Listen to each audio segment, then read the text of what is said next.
கழுங்கு அப்படின்னா கேள்விப்பட்டிருக்கீங்களா? தமிழ் வார்த்தையில கழுங்கு அப்படின்றது இதுதான். இந்த கழுங்குன்ற வார்த்தை நிறைய பேருக்கு தெரியாமல் இருக்கலாம், இளைய தலைமுறையினருக்கு. இப்ப அந்த வேலை தான் நடந்துட்டு இருக்கு. என்ன பண்ணிட்டு இருக்காங்கன்றத நான் சொல்றேன். நிறைய பேருக்கு தெரியும், ஆனா நகரத்துல வாழ்றவங்களுக்கு தெரியாது இந்த கிராமங்கள்ல நடக்கக்கூடிய வேலைகள் எல்லாம். இப்ப கழுங்கு அடைச்சிட்டு இருக்காங்க. இதுக்குன்னு தனியா வந்து பாத்தீங்கன்னா அடைக்கிறதுக்குன்னு அரசாங்கம் வந்து ஒரு இரும்பு பிளேட் கொடுத்துருப்பாங்க. இதுதான் அதனுடைய மட்டம். கம்மாயில இருக்கக்கூடிய தண்ணி ஓடிடக்கூடாது வலிஞ்சு அப்படின்றதுக்காக அடைக்கக்கூடியது. இது ஒரு குறிப்பிட்ட அளவு தான் அடைக்கணும்.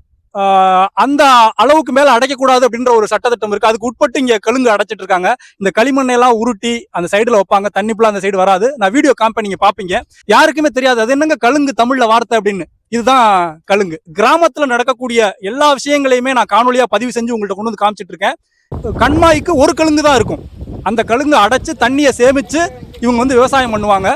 இது வந்து கிராமப்புறங்கள் இருக்கக்கூடிய ஒரு வழக்கம். மழையெல்லாம் பேஞ்சு கம்மா நிறையிற மாதிரி இருந்து நிறைஞ்சு ஓடுனா கூட இதை வந்து அடைச்சிருவாங்க. இது வந்து உங்க ஊர்லயும் நடக்கலாம். உங்க ஊர்ல இந்த மாதிரி எல்லாம் கழுங்கு இருக்கு அப்படின்னா கீழே கமெண்ட் பண்ணுங்க. இந்த மாதிரி நீங்க வேலை பார்த்திருக்கீங்கன்னா கமெண்ட் பண்ணுங்க.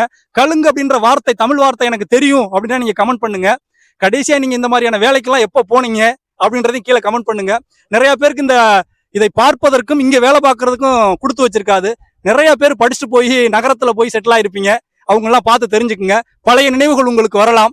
கீழே கமெண்ட் பண்ணுங்க. அன்புடன் உங்கள் இயற்கையாளன் தவம்.